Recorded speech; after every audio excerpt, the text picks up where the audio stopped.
मेरे प्यारे बच्चों, आज मैं आपको बताऊंगा भारत का इतिहास। देखो, आप किसी भी एग्जाम की तैयारी कर रहे हो तो उसमें भारत के इतिहास के बारे में आपको जानकारी होनी चाहिए, क्योंकि सवाल पूछने वाला एग्जामिनर पेपर में कहीं से भी सवाल उठाकर पूछ सकता है। तो इसलिए भारत के इतिहास की जानकारी की कुछ महत्वपूर्ण टिप्स मैं आपको बता रहा हूँ। भारत का इतिहास यूनानी भाषा के हिंदी के आधार पर अंग्रेजी से इंडिया कहने लगे। यूनानी भाषा के हिंदी के आधार पर अंग्रेजी से इंडिया कहने लगे। भारतीय इतिहास को अध्ययन की सुविधा के लिए, यानी कि भारत का जो इतिहास है उसकी अध्ययन की सुविधा के लिए इतिहास को 3 भागों में बांटा गया है।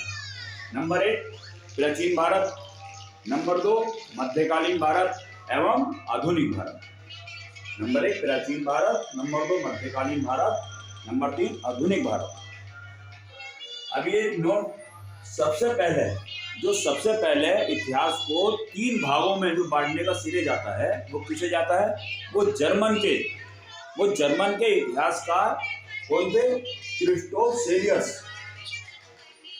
यानी कि सबसे पहले इतिहास को 3 भागों में बांटने का जो श्रेय जाता है वो जर्मन के इतिहासकार क्रिस्टोफ सेलियस को जाता है। प्राचीन भारतीय इतिहास के स्रोत।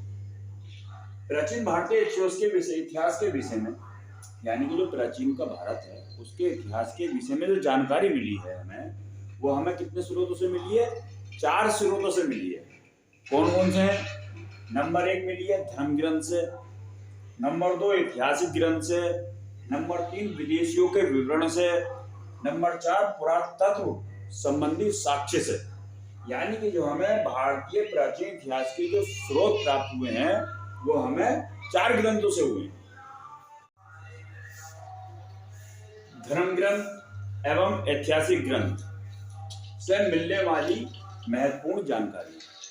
जो धर्म ग्रंथ एवं ऐतिहासिक ग्रंथ से हमें जो महत्वपूर्ण जानकारी मिली है वो क्या क्या है? भारत का सर्वप्रथम धर्म ग्रंथ क्या है? वेद।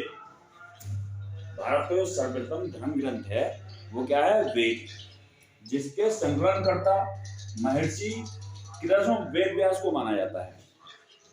अब वेद वसुदेव कुटुंब का उपदेश देता है। तो भारतीय परंपरा वेदों को नित्य तथा अपौरुषेय मानती है। अब वेद 4 हैं।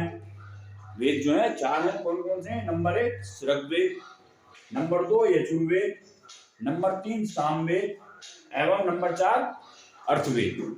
वैसे सबसे पुराना ग्रंथ जो है वो ऋग्वेद भी। अब इन चारों वेदों को संहिता कहा जाता है। क्या कहा जाता है? इन चारों वेदों को मिलाकर ये संहिता कहा जाता है। ऋग्वेद रचनाओं के क्रमबद्ध ज्ञान के संग्रह को ऋग्वेद कहा जाता है। इसमें 10 मंडल, 128 सूक्त एवं 10,462 रचनाएं हैं। इस वेद के पढ़ने वाले ऋषि को क्या कहते हैं? होत्र कहते हैं। इस वेद से आर्य के राजनीतिक प्राणी, इतिहास एवं ईश्वर की महिमा के बारे में जानकारी मिलती है। विश्वामित्र द्वारा रचित ऋग्वेद के 3रे मंडल में सूर्य देवता सावित्री को समर्पित प्रसिद्ध गायत्री मंत्र है। इसके 9वें मंडल में देवता सोम का उल्लेख है। ये ऋग्वेद की पूरी रचना का विवरण है।